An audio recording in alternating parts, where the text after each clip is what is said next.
네, 앞선 조정아 기자의 리포트 내용처럼 암도 산재라는 근로자들의 목소리가 높아지고 있습니다. 이와 관련해 민주노총 오임술 노동안전국장과 함께 자세한 이야기 나눠보겠습니다. 국장님 어서 오십시오.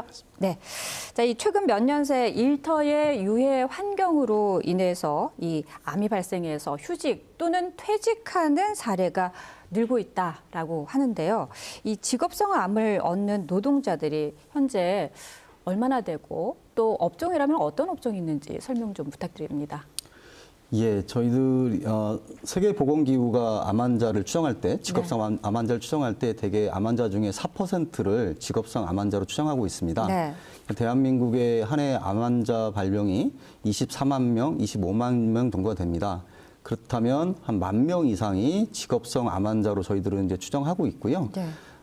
통계로 보게 되면 기본적으로 이전에 주요 업종이었던 광산업이나 석재 가공, 이런 주물, 그리고 제조업, 건설업 순으로 암 발병 순위가 좀 많은데 네.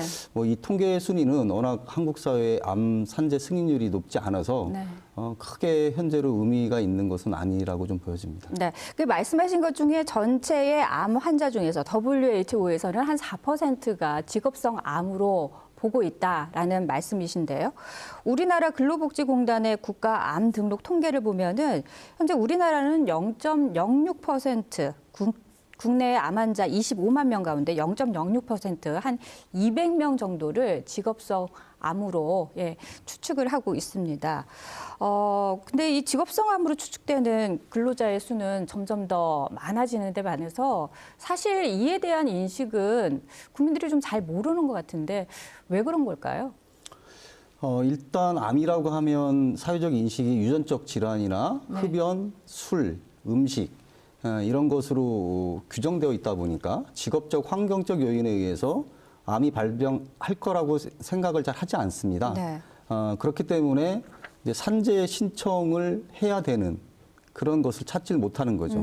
왜 산재 신청을 해야 되지? 라고 하는 근본적인 그런 인식부터 잘못됐기 때문에 네. 이러한 상황이 좀 발생하고 있다고 보여집니다. 네, 그러니까 내가 암에 걸렸을 경우에는 이것을 산재로 생각하기보다는 유전적인 요인이나 다른 그 외적인 요인에서 암의 원인을 찾는 경우가 많은데 어떻게 보면은 이 직업상으로도 얻을 수 있는 가능성이 있을 수 있다라는 말씀이신 거죠? 네, 네, 그렇습니다. 자, 실제로 국내 암 환자 가운데서 산재로 공식 인정을 받은 경우 굉장히 낮네요. 0.1%밖에 되지 않습니다. 어떻게 보면은 그만큼 이 산재로 인정받기가 어려울 수도 있고 지금 말씀하신 것처럼 또 산재로 인식하기까지 인식을 하지 못했을 수도 있다라는 생각이 드는데 이 산재로 인정받은 사례 그러면 어떤 것이 있는지. 예.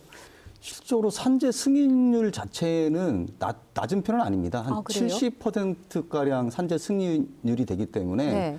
문제는 산재 신청하신 분들이 한 500명이 안 되신다라는 거예요. 아까 말씀했듯이 암 환자 추정이 저희들이 10,000명 정도가 될 텐데 10,000명 이상으로 보여지는데 네. 산재 신청을 하지 않는 거죠. 그러니까 이것이 산재일까? 그리고 산재 신청에 막연한 이런 까다로움, 두려움, 네. 뭐 이런 것들이 존재하면서 네. 같이 맞물려 있다라고 좀 보여지고 있습니다. 그러니까 노동자들이 우선 그 암이 발병했을 때 이것이 산재로 인한 암일 수도 있겠다라는 인식 자체가 지금 낮기 때문에 네, 부족합니다. 예, 산재로 인정받는 퍼센티지가 지금 0.1%밖에 되지 않을 수 있다라고 말씀을 하시는데 산재로 인정받는 사례 예를 들면 어떤 경우가 있습니까? 어떤 암이고 어떤 직종에서 이렇게 산재로 인정을 받는 경우가 있을까요? 저희들이 이제 숨겨진 직업성 암 환자 찾기 선전전을 했던 배경이긴 한데요. 네.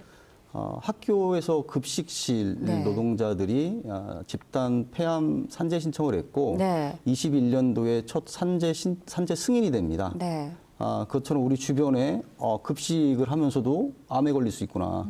그리고 실적으로 항공 승무원들이 우주 방사선에 의해서 네. 암에 걸리기도 합니다. 그리고 3D 프린터 한참 뭐 유행을 했었는데요. 네. 3D 프린터를 많이 작업하셨던 교사분들이 육종암에 걸리시고 이런 것처럼 사실 생각보다 우리 일상에 이렇게 네. 많이 파고들어 있는 것이 현실입니다.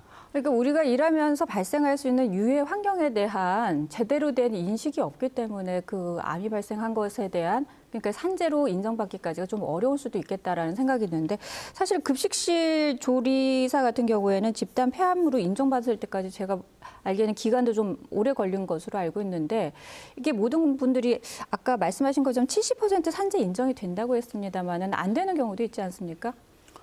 예, 안 되는 경우들이 있습니다. 그러니까 네. 암이라고 하는 특성이 되게 잠복 기간이 길게 있습니다. 네. 10년, 15년 이렇게 좀 되기도 하고 그러다 보니까 자신들의 이 발암 물질, 그러니까 유해 물질과의 노출의 인과관계가 증명이 돼야 됩니다. 네. 역학조사를 통해서.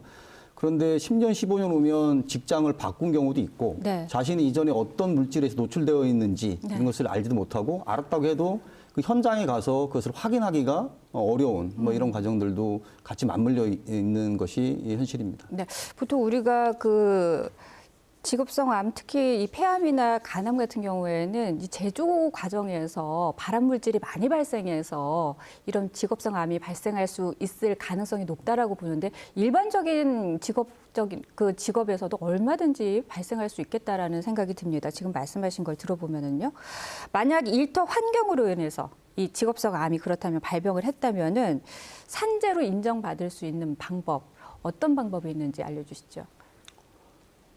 일단은 중요한 건 아까 말씀드렸듯이 암도 산재일 수 있다라는 인식을 하는 네. 게 중요한 겁니다. 네. 그래서 산재 신청을 먼저 접수를 하셔야 되는데 네. 일단 그 과정들이 너무 없다라는 거고요. 아. 근본적으로 그것을 알려면 자신의 직업할 때 어떤 물질을 사용했는지 어떤 노동을 했는지 이러한 것들을 좀 기록을 해놓는 것이 굉장히 중요할 것 같습니다. 네. 그걸 통해서 인과관계가 증명이 되면 산재 승인하는 데는 그렇게 어려움이 좀 없다고 보여지는데 네. 사실은 한국은 아직도 산재의 이런 승인 기간이 너무 오래 걸리긴 합니다.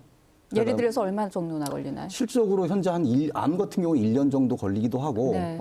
실제 많게는 몇 년씩 걸리기도 합니다. 네. 그래서 암 환자 산재 신청자들이 사망하시고 나서 승인되는 그런 사례들도 좀 있어서 네. 근본적인 제도 개선이 굉장히 필요한 상황입니다. 네, 알겠습니다. 자, 국내 직업성 암 인정 비율이 현재는 0.06%에 불과하다는 사실은 근로복지공단의 국가 암 등록 통계를 기반으로 해서 말씀드렸다는 사실 다시 한번 알려드리면서 오임술 민주노총 대전본부 노동안전국장과는 여기서 인사 나누겠습니다. 고맙습니다.